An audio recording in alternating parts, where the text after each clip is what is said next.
saya nak minta maaf daripada Datuk Seri Najib kerana sewaktu dianya membuat ucapan tadi, saya terpaksa keluar sebentar.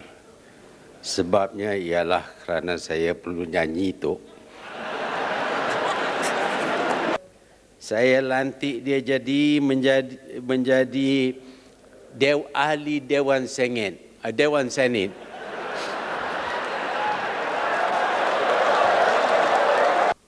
Mat Sabu ni, ulama Al-Ustaz Ahmad bin Sabu yang berkhalwat. Inilah kes. Dan satu daripada soalan yang ditanya ialah, if Terengganu were to become an Islamic state, would it be like another Afghanistan under the rule of the Taliban? Or another Iran? Dunia ini bukan di akhirat. Kalau dia nak tempat di akhirat, kita boleh cepat-cepat bawa dia pergi senang. Dia tak tahu kata the rain in Spain falls mainly in the plain. Dia kata the rain in Spain falls mainly in the plain.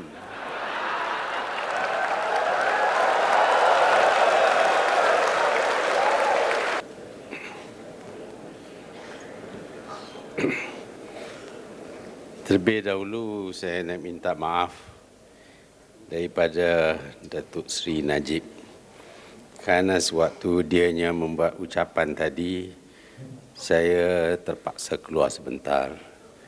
Sebabnya ialah kerana saya perlu nyanyi tu.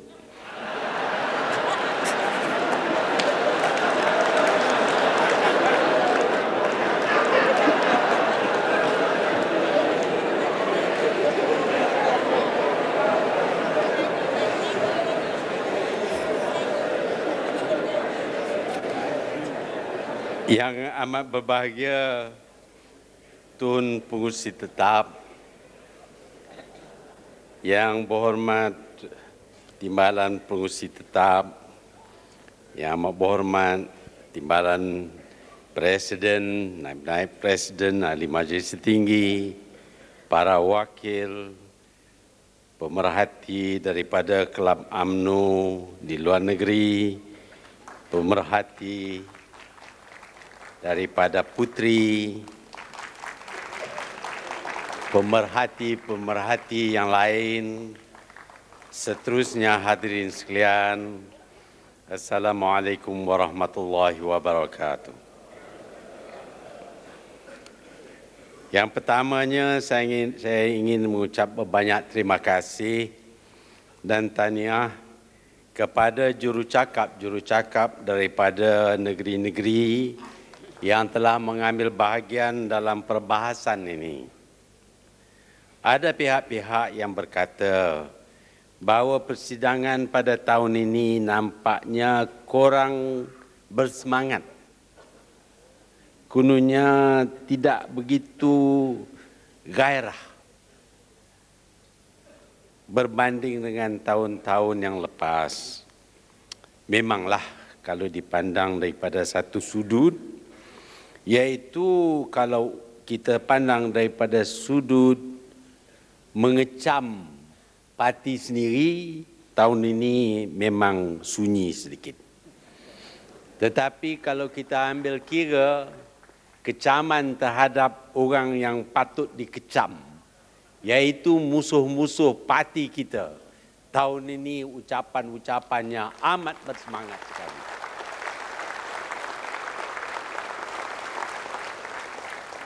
Dan saya ucap tahniah kepada semua, terutama mereka yang bercakap di bawah perbahasan berkenaan dengan tajuk agama. Dan juga saya kagum dengan mereka yang begitu fasih dalam bahasa kebangsaan, bahasa Melayu, bahasa Arab dan juga bahasa Inggeris. Saya ingin memberi amaran kepada mereka-mereka yang berminat untuk menjadi pemimpin UMNO akan pentingnya mereka menguasai 3 bahasa ini.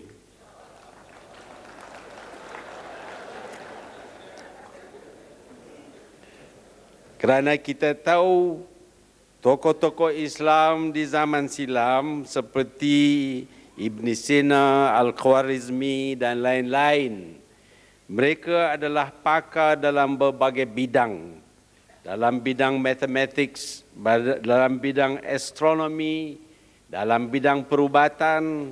Di masa yang sama mereka juga begitu cekap dalam bidang agama.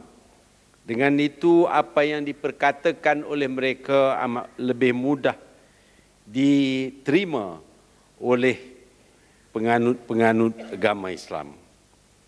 Saya sendiri agak lewat sikit tapi cuba juga belajar sikit sebanyak untuk mengetahui setakat mana PAS sanggup bohong. Dan saya dapati kebanyakan daripada apa yang disarankan oleh PAS memang pun fitnah dan pembohongan. Saya juga ingin mohon maaf kepada semua ahli-ahli UMNO, wakil-wakil UMNO kerana ego saya. Saya kata ego saya kerana apabila disebut tentang presiden yang disayangi, saya kata tak payahlah puji-puji presiden. Sebenarnya yang dipuji bukan Dr. Mahathir tetapi Presiden UMNO.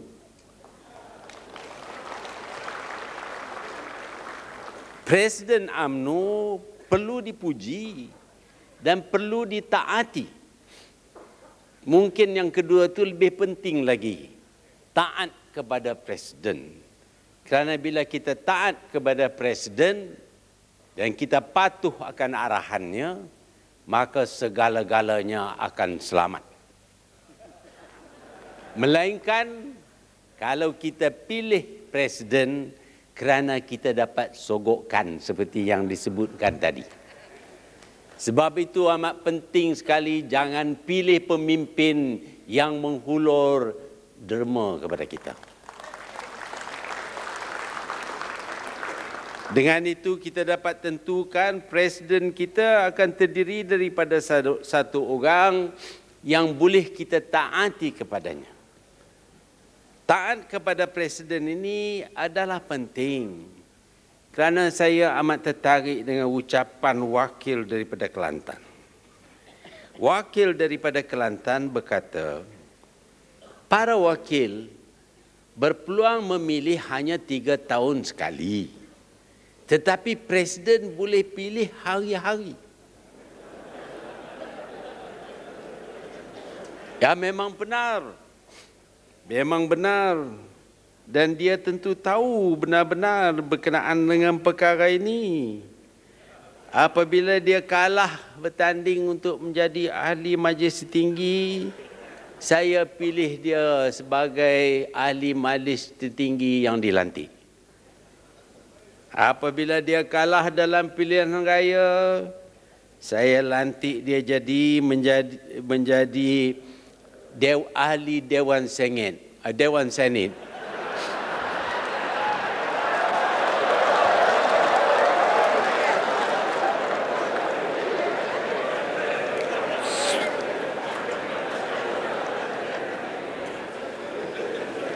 Dari Dewan Senat ini, dia naik jadi Setiausaha Parlimen.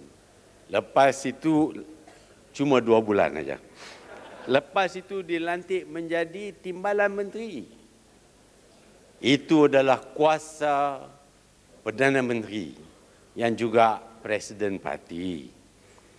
Dan baginya tentulah pilihan ini tepat. Cukup baik. Tetapi yang dia tak tahu, apabila saya pilih dia, banyak orang komplain. Apa ni pilih orang ni? Tak kena. Tak kena pilihan saya ni. Ini masalah presiden pilih orang yang tak kena ini menjadi masalah besar kepada parti kita. Tak pernah yang saya pilih yang kena kepada semua orang. Selalunya kalau saya pilih calon dalam pilihan raya, ada orang yang berkata, ini calon tak kena. Dia tak boleh menang punya. Semua orang yakin dia tak boleh menang. Kenapa saya pilih dia? Saya pilih dia kerana ada orang yang yakin dia boleh menang. Sebab tu saya pilih dia. Tetapi ada orang yang kata dia tak boleh menang. Dan bila dia kata tak boleh menang, nak tunjuk bahawa dia punya ramalan itu tepat, dia berusaha menentukan calon itu akan kalah. Bila kalah tengok, Presiden tak tahu pilih calon. Sebab itu kita kalah. Bukan kerana kita tak kuat, kita cukup kuat. Tapi Presiden pilih calon tak kena. Awak tak kalah, dia sabotaj. Dia sabotaj. Dan kalau kita pilih dia pun, dah yang ini pula sabotaj. Kerana yang ini pula, bila saya pilih yang ini, yang kata tak kena tadi, pilih dia. Yang ini pula kata itu pilih tak kena. Nak tentukan kata yang dia pula betul, dia juga sabotaj, kalah juga. Inilah masalah. Dan saya mempunyai pengalaman 10 tahun sebagai ketua perhubungan di sebuah negeri yang terkenal. Inilah masalahnya. Tak pernah saya dapat pilih calon mana pun. Semua calon yang saya pilih tak kena belaka. Tak pilih yang ini, pilih yang itu, tak kena juga. Dan bila tak kena pilih itu, ditentukan supaya calon itu akan kalah. Dan nak kalah bukan susah, nak menang yang susah. Nak kalah, saya tarik orang kita, orang penyokong kuat kita, 100-200, sudah cukuplah, kalah kita. Inilah sebabnya yang kita kalah, bukan kerana parti lawan kuat.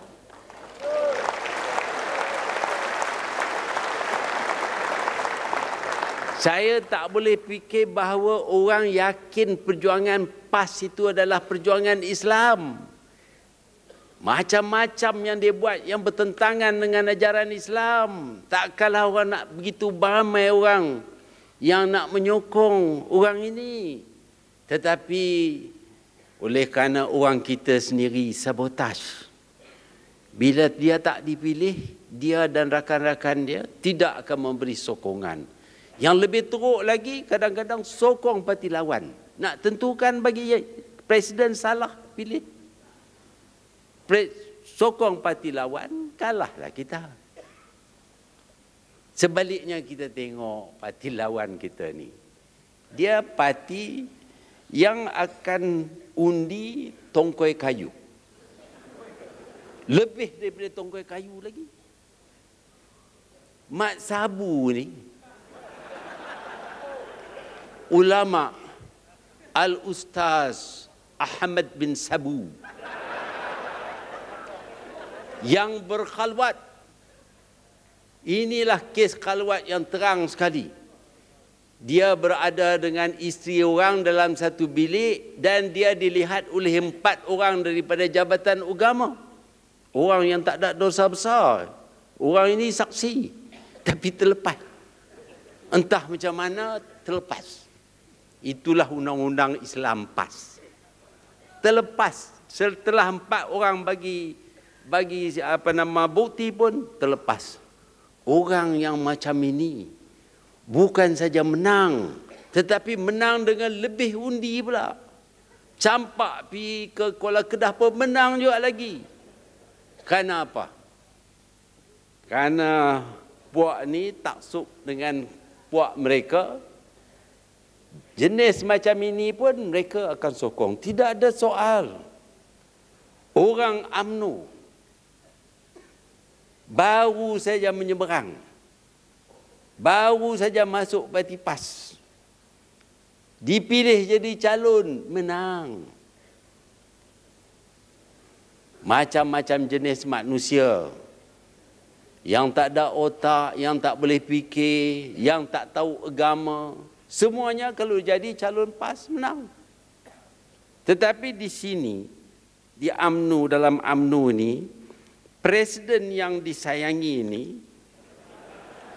bila presiden yang disayangi ini memilih calon, ada yang kata calon tak kena.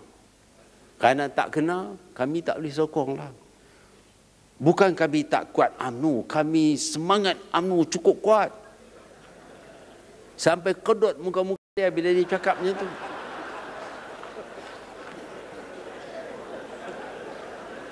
Semangat cukup kuat.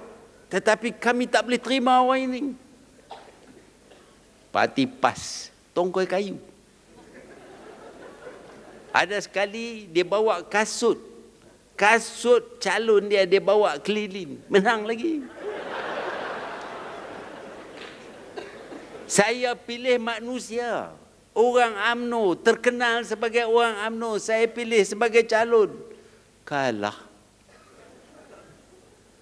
Sebab itu kalau kita nak tentukan parti kita menang, janganlah sayang presiden saja. Taatilah arahan presiden.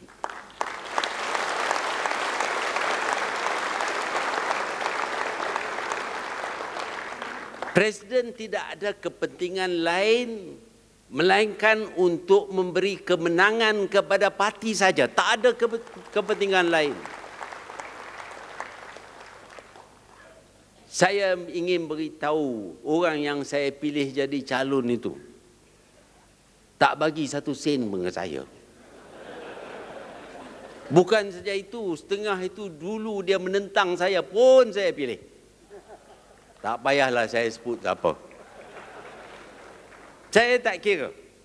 Asalkan orang itu, orang UMNO, berjiwa UMNO, berjuang untuk UMNO, walaupun saya berasa tekilan sikitlah dulu dia lawan dengan saya.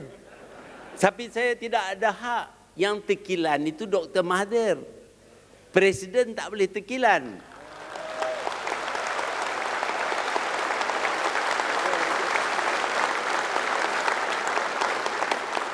Saya tidak ada kepentingan apabila memilih seseorang menjadi calon. Saya mintalah. Saya minta supaya kita semua berikrar sekarang ini. Supaya tiap calon yang kita sudah pilih, tidak ada lagi soal yang akan dimangkit sama ada dia sesuai ataupun tidak.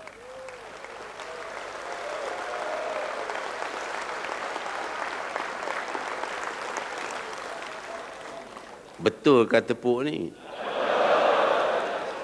Kalau betul semua bangun.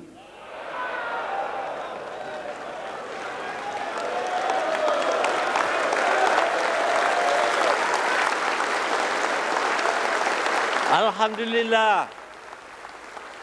Alhamdulillah. Segala puji bagi Allah. Terima kasih. Syukran. Ya, pemerhati juga bangun. Alhamdulillah. Kalau ada semangat ini, tahun 2004 kita sapu bersih.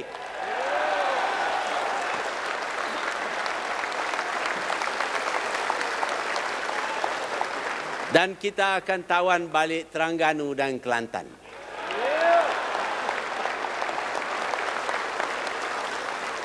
Jangan ada soal lagi. Kerana saya telah fikir habis-habisan sebelum saya tentukan siapa menjadi calon. Dia mungkin tidak baik daripada pandangan satu orang. Tetapi mungkin kepada pandangan orang lain dia baik. Penilaian dibuat. Saya minta supaya disokong tiap calon, tiap satu calon. Sama ada dia terdiri daripada orang kesayangan kita ataupun tidak. Bahkan sama ada dia terdiri daripada orang UMNO ataupun tidak. Kalau kita letak calon daripada orang Cina ataupun orang India, rakan kita, demi kepentingan parti UMNO kita yang menerajui Barisan Nasional, maka kita akan memberi kemenangan kepada mereka.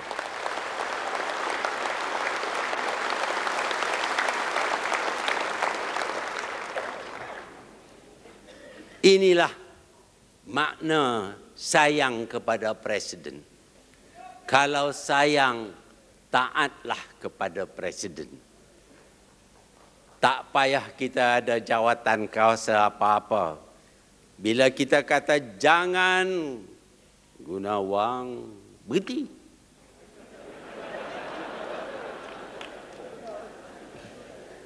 Dalam pengadilan tetap ada perasaan tidak adil kepada yang kena hukuman. Kalau kita ada dalam tentera, kita berperang, akan ada askar yang diletak di barisan hadapan dan akan ada askar yang diletak di barisan belakang. Tentulah barisan hadapan berasa dia terinaya kerana apabila pertempuran berlaku, yang akan cedera dan terbunuh ialah barisan hadapan. Tetapi untuk memenangi dalam perjuangan ini, kita perlu ada barisan hadapan. Kalau yang ada di hadapan berkata ini tidak adil saja, saya nak pergi ke barisan belakang. Dan terus lari ke belakang. Habislah pasukan itu. Apabila dia lari ke belakang, pasukan dia akan kalah dan dia juga akan menjadi mangsa. Bukan saja yang duduk di belakang. Sebabnya yang ada di belakang ini ialah oleh kerana apabila gugur yang depan, maka yang belakang akan mengambil tempat. Ini adalah cara untuk menjayakan sesuatu. Dalam bidang penghakiman juga, kadang-kadang kita dapati sesuatu hukuman itu ternampak tidak adil. Kita tidak boleh yakin semua hukuman dalam dunia ini dengan apa juga sistem akan menentukan keadilan berlaku. Kadang-kadang berlaku ketidakadilan sehingga ada orang yang tidak membunuh tetapi telah dihukum bunuh, dihukum gantung. Ini telah berlaku dalam sejarah manusia. Kita tidak boleh jadi perfect. Dalam sistem kehakiman kita tidak ada keadaan yang mana tidak ada yang cacat sama sekali. Mungkin ada yang cacat. Ya, kita memberi peluang untuk merayu dan sebagainya. Tetapi janganlah pula setelah dirayu dan masih juga dikekalkan hukuman, kita berasa tak senang hati. Kita terima. Itu nasib kita. Itu ditakdirkan. Segala-gala yang hendak dibuat untuk keadilan sudah dibuat. Maka kita terima keputusannya. Kerana kita sayang kepada parti. Disiplin parti, kebersihan parti amat penting bagi kejayaan parti kita. Kerana kalau persepsi orang lain ialah UMNO ini dipimpin oleh orang yang terlibat dengan rasuah, maka orang lain di luar UMNO tidak akan memberi sokongan dan undi mereka kepada UMNO dan calon-calon UMNO. Ingat, kita tidak boleh menang dengan 2.900.000 orang ahli UMNO. Kita perlu kepada orang lain juga menyokong kita, orang yang bersimpati dengan kita.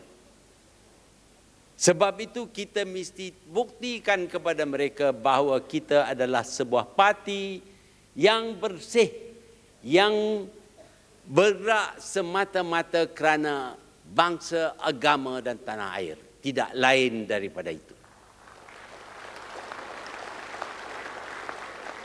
Percayalah, apabila kita berjaya kikiskan amalan yang tidak baik ini, Kita bukan saja akan mendapat banyak sokongan daripada orang yang bukan ada dalam UMNO, tetapi kemungkinannya ialah lebih ramai akan menyertai UMNO. Saya yakin tahun depan apabila Datuk Seri Najib menjalankan tugasnya untuk mengumpul lebih ramai ahli-ahli UMNO, kita akan dapat mereka dengan mudah. Kerana persepsi mereka ialah inilah parti yang memperjuangkan nasib mereka.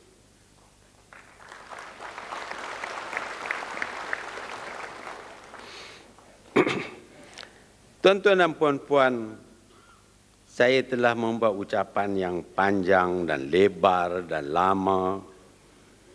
Saya mengambil masa yang panjang untuk menulis ucapan itu. Ada masa saya panik kerana tak datang ilham sama sekali. Sudah 19 kali saya buat ucapan pembukaan UMNO ini. Idea baru nak cari cukup susah. Tapi alhamdulillah last minute dia datang juga. Dan saya harap ucapan saya ini dapat difahami oleh kita semua. Namun demikian, saya berasa ada juga yang tidak begitu faham. Tidak begitu faham maksud saya. Saya berpendapat bahawa orang Melayu ini mempunyai kebolehan yang sama dengan kaum-kaum yang lain, yang menyebabkan kita ketinggalan dalam bidang pelajaran, dalam bidang ekonomi, dan dalam lain-lain bidang ialah kerana kita tidak berusaha dengan secukupnya.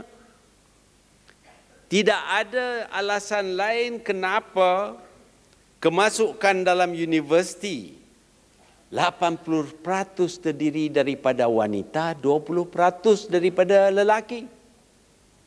Kita tak percaya bahawa lelaki begitu bodoh. Cuma 1/4 saja daripada kecerdasan wanita. Sebabnya yang bilangan penuntut lelaki mempunyai kelulusan yang rendah ialah kerana mereka tidak belajar. Sekolahnya sama. Bilik darjahnya sama, gurunya sama, alatannya sama, bukunya sama. Kenapakah kelulusan penuntut lelaki begitu rendah sekali? Sebabnya kerana mereka tidak belajar. Mereka tidak belajar kerana berbagai sebab. Tetapi tak kurang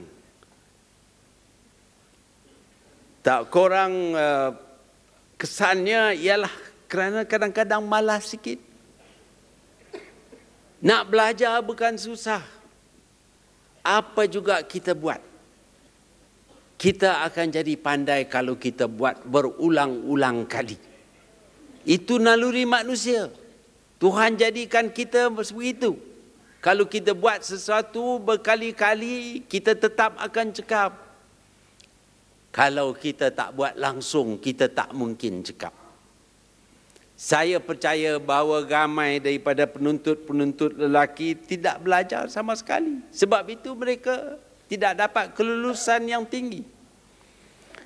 Tetapi saya masih dengar dengan sedihnya tentang cara yang mudah. Apa dia cara yang mudah? Makan telur pagi-pagi.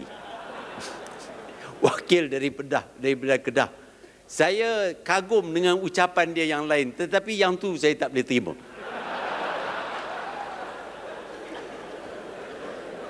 Kalau dengan makan telur saja, maka kita boleh jadi cerdas otak. Saya nak donate lah telur banyak-banyak. Bila dia kata jangan makan nasi lemak pagi-pagi, saya duk fikir, dia nak kata bangun pagi-pagi baca buku. Tak, dia tak kata tentang baca buku meneras apa semua. Tak. Dia kata bangun pagi-pagi Makan telur. Jangan makan nasi lemak. Teruklah kawan yang jual nasi lemak. Dia pun rugi, kita pun tak pandai.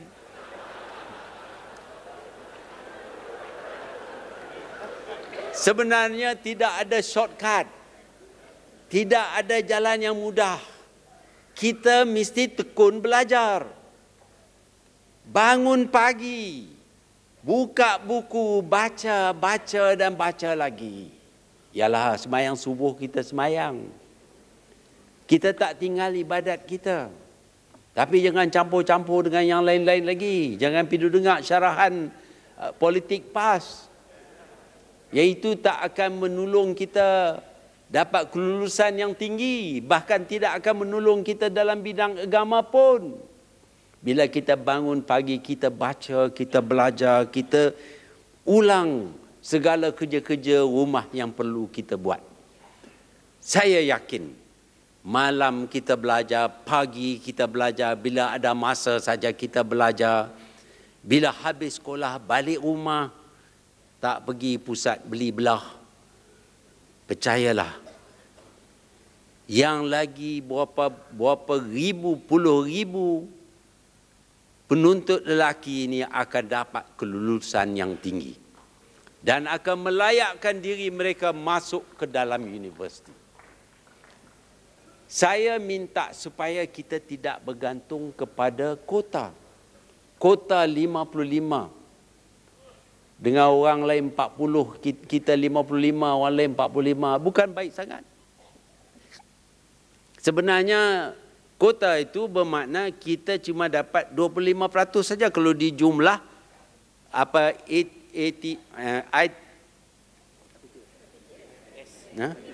IPTS dengan IPTA, kalau kita jumlah, kita cuma 25% saja.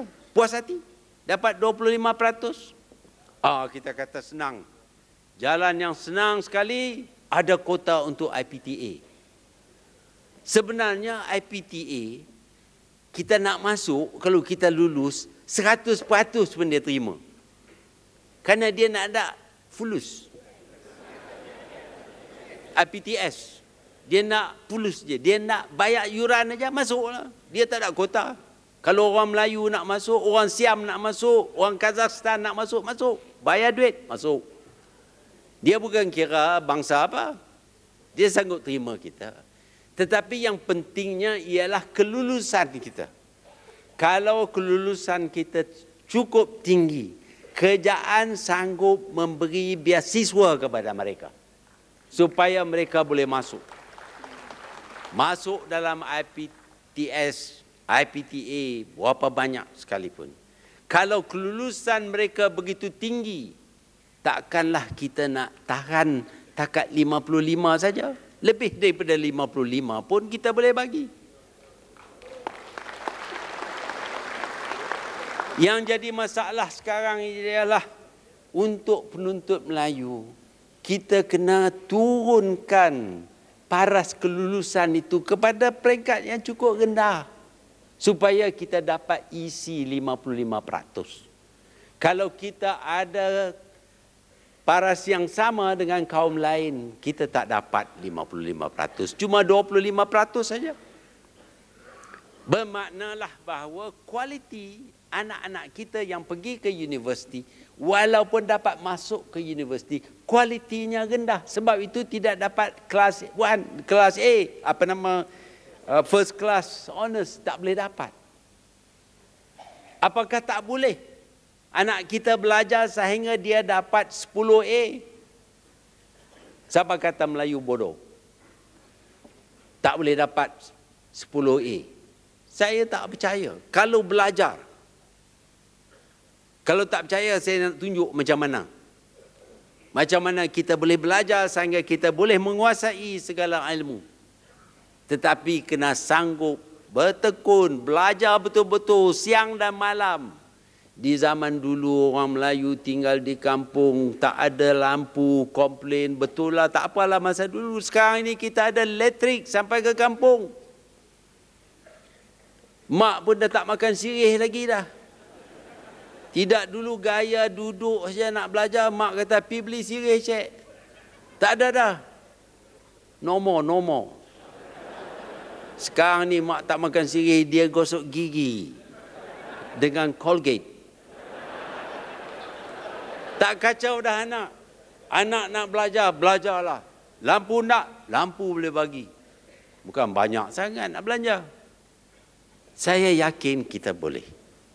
Itu message yang saya cuba nak sampaikan. Tidak ada shortcut, tidak ada jalan mudah. Kita kena terima dalam apa juga usaha yang kita buat. Jangan cari jalan mudah.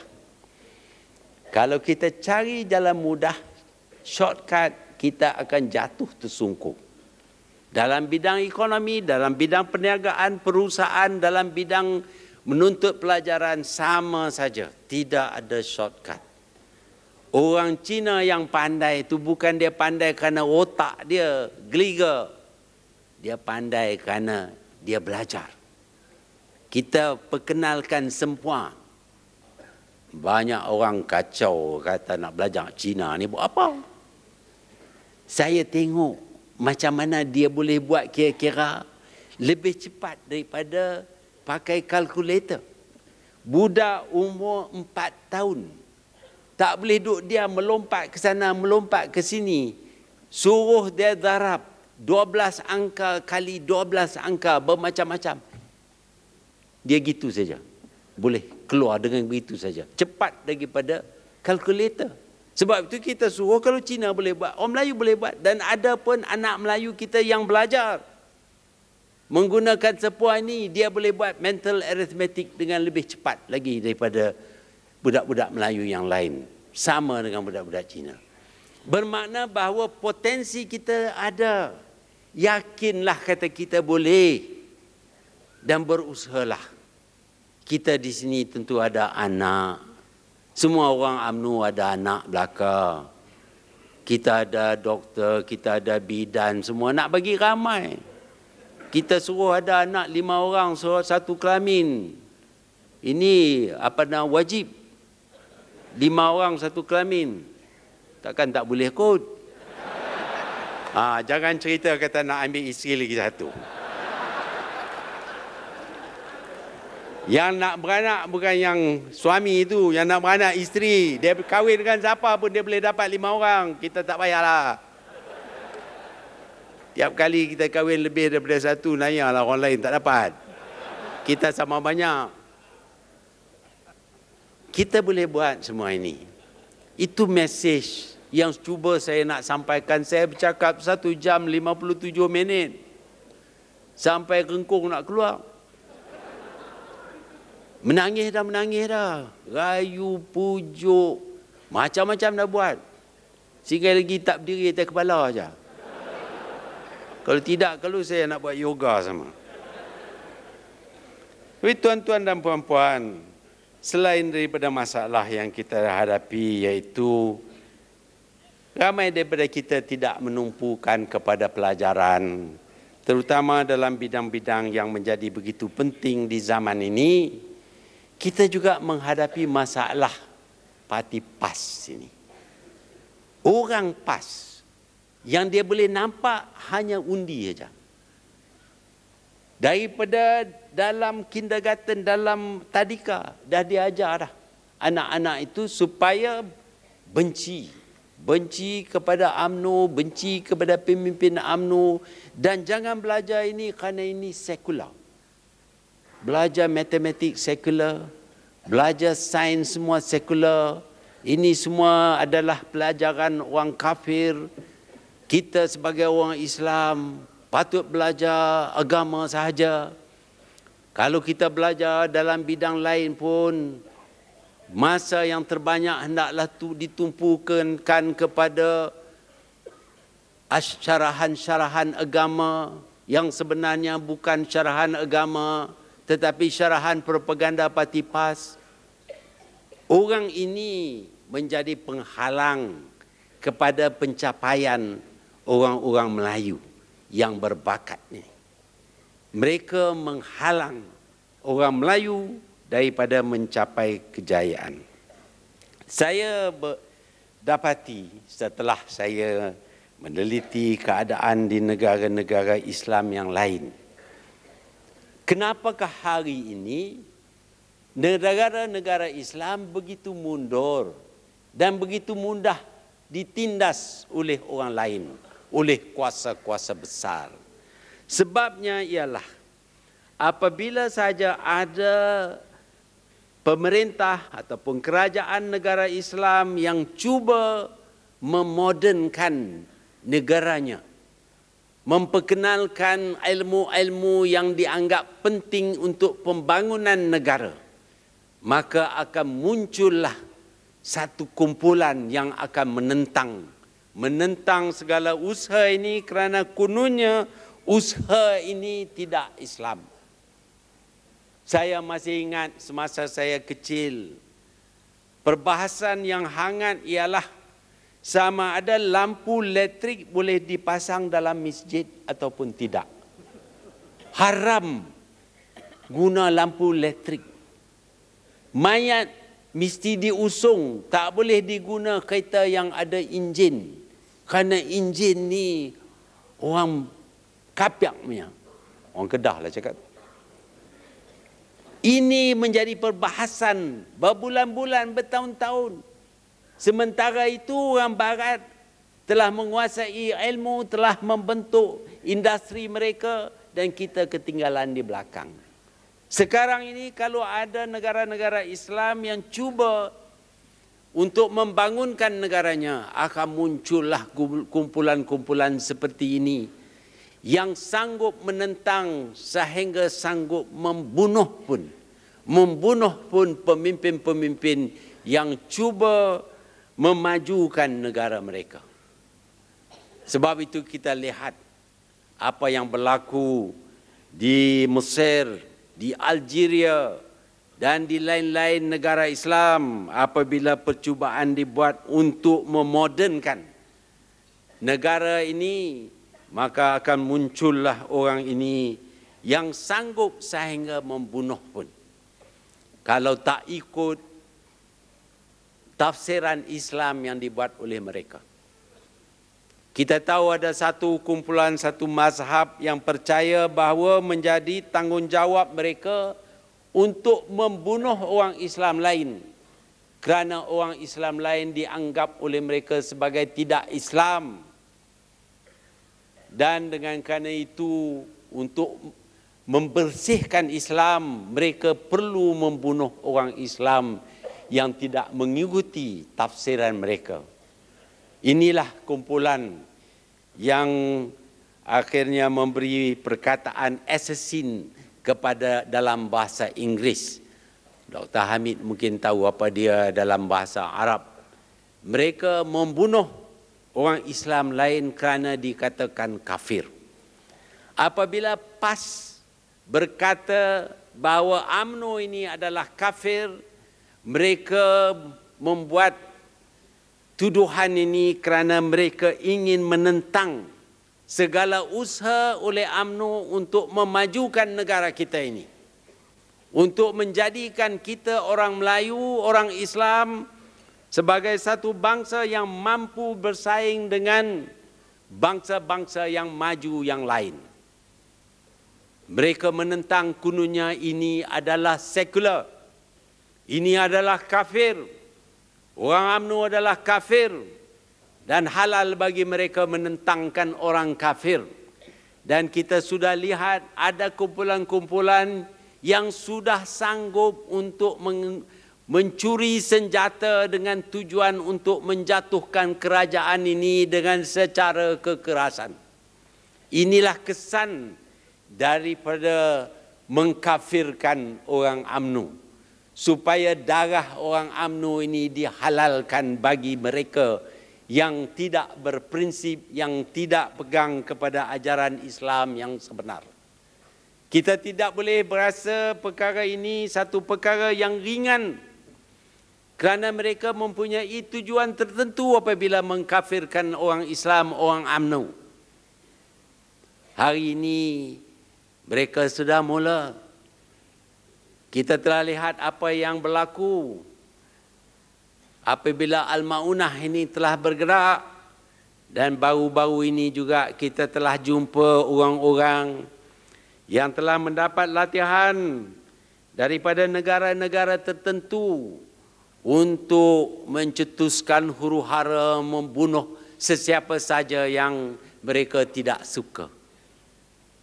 Ini adalah permulaan. Kalau kita tidak dapat menghalang mereka ini, maka dia akan berkembang dan akan ramai lagi yang percaya bahawa membunuh orang UMNO adalah halal kerana orang UMNO ini kafir. Inilah orang yang menyebabkan orang Islam tidak dapat maju di mana-mana juga. Apabila saja ternampak orang Islam yang maju, maka akan muncullah kumpulan ini untuk mendakwa bahawa orang Islam ini adalah kafir dan harus dibunuh, darah mereka adalah dihalalkan. Dengan itu, tidak ada negara Islam yang mungkin maju. Kita menjadi negara-negara yang lemah, yang mudah ditindas. Sebab itu kita lihat bagaimana orang Islam dibunuh dengan sewenang-wenangnya di Bosnia, di Herzegovina, di Kosovo, di Palestin, di Iraq, di Iran dan di lain-lain tempat. Mereka dibunuh dengan mudahnya oleh musuh-musuh Islam dan kadang-kadang juga oleh orang Islam sendiri yang percaya bahawa kononnya mereka ini bukan Islam. Sebenarnya orang seperti PAS ini, orang seperti kumpulan-kumpulan yang menentang kemajuan negara Islam, mereka adalah pengkhianat kepada orang Islam dan negara Islam. PAS mengkhianati orang Islam, mengkhianati negara Islam. Dunia mengiktirafkan Malaysia sebagai negara Islam yang menjadi contoh kepada mereka. Tetapi PAS sebagai pengkhianat cuba menidakkan keislaman kerajaan ini kerana kononnya kerajaan ini sekular. Kenapakah kerajaan ini sekular? Jawab Haji Hadi. Kerana kita gunakan sistem pentadbiran yang ditinggal oleh penjajah dahulu. Kita menggunakan civil court, tidak hanya mahkamah syariah saja. Sebab itu kita dianggap sekular. Ini jawapan Ni Aziz, bukan Ni Aziz, Haji Hadi. Kononnya itulah sebabnya yang kita dianggap sekular. Kerana kita gunakan sistem pemerintahan penjajah dahulu. Kita masih ada civil court. Saya nak tanya, sama ada bila dia jadi pemerintah, dia nak hapuskan civil court ataupun tidak? Jawab betul-betul. Tetapi kalau kita baca harakah dalam bahasa Inggeris, yang bukan untuk orang kampung, dalam bahasa Inggeris tentulah untuk orang yang faham bahasa Inggeris. Orang Cina lah tu. Orang Cina. Apa jawapannya Ni Aziz, ni apa Haji Hadi ni? Ini harakah. Walah ni dalam bahasa Inggeris. Oh. Dan ini adalah wawancara eksklusif oleh Malaysia Kini, Zakiah Koya. Dan satu daripada soalan yang ditanya ialah, if Terengganu were to become an Islamic state, would it be like another Afghanistan under the rule of the Taliban? Or another Iran? Or another Saudi Arabia? Apakah ini yang menjadi contoh kepada PAS? Apa jawab Ni Aziz? Apa nama Haji Hadi? Dalam bahasa Inggeris, saya tak tahulah dia bercakap bahasa Inggeris apa tidak. Tapi dalam bahasa Inggeris lah. Jawapannya, the source and guide of an Islamic state is not Iran or Taliban, but based on the Quran and the Hadith. The environment of those countries are different from ours. and the community's characters are also different. We have to be aware of that. Furthermore, the population there is almost 100% Muslim, while we have non-Muslims in Malaysia. Jadi, dulu nak buat Islamic State, nak suruh kita buat hukum hudud dan lain-lain. Kita tak boleh kira tentang orang Cina, orang India. Tetapi lani lain dah pula. Kononnya pasal composition lani ada orang bukan Islam, dia nak buat. Macam mana buat? Kita masih ada civil courts, dia pun nak ada civil courts. Tolong tulis terang-terang dalam bahasa Melayu, orang putih dan Cina. Bila kami diri kerajaan, tidak akan ada civil court. Lepas itu nak tahu sama ada DAP nak sokong dia tak? Oh, dia punya syok nak dapat DAP punya sokongan. Tak kira lah apa pun janji dalam ni. Nak ambil hak orang Melayu, ambil. Tak apa ni, Quran kata boleh ambil.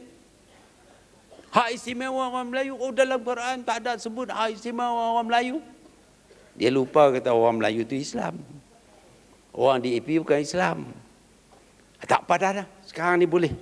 Tadi dah, pensyarah-pensyarah tadi dah cerita berkenaan dengan apa sebenarnya. Tetapi PAS sanggup jual apa saja yang dimiliki oleh orang Melayu untuk mendapat undi daripada DAP dan orang Cina. Kalau Sukyu kata samakan agama Islam dengan agama-agama lain, PAS terima. Hapuskan hak istimewa orang Melayu, PAS terima. Apapun PAS terima, bahasa apapun boleh guna. Kononnya kalau kita nak pergi negeri Cina, kita kena belajar bahasa Cina. Tak ada larangan nak belajar bahasa Cina. Siapa yang larang? Kita tak larang. Tapi dia nak supaya bahasa Melayu ini dikebelakangkan sama sekali. Macam-macam janji dibuat. Dan bila kita minta supaya kita ada pertemuan untuk membincang tentang perpaduan orang Melayu ini. Tak mau perpaduan orang Melayu, kami mau perpaduan nasional. Bila kata perpaduan nasional tu dah nampak dah undi orang Cina. Itulah tujuan PAS. Kalau hancur orang Melayu pun tak apa. Asalkan dia boleh dapat undi daripada orang Cina. Kalau Sukyu boleh bagi sokong, dia sokong Sukyu. Kalau Persatuan Guru Cina ni nak bagi sokongan kepada dia, dia sokong. Apapun hak milik orang Melayu ni dia nak bagi. Kerana dia nak undi daripada orang ini. Kerana dia nak tempat di dunia ini, bukan di akhirat. Kalau dia nak tempat di akhirat, kita boleh cepat-cepat bawa dia pergi sana.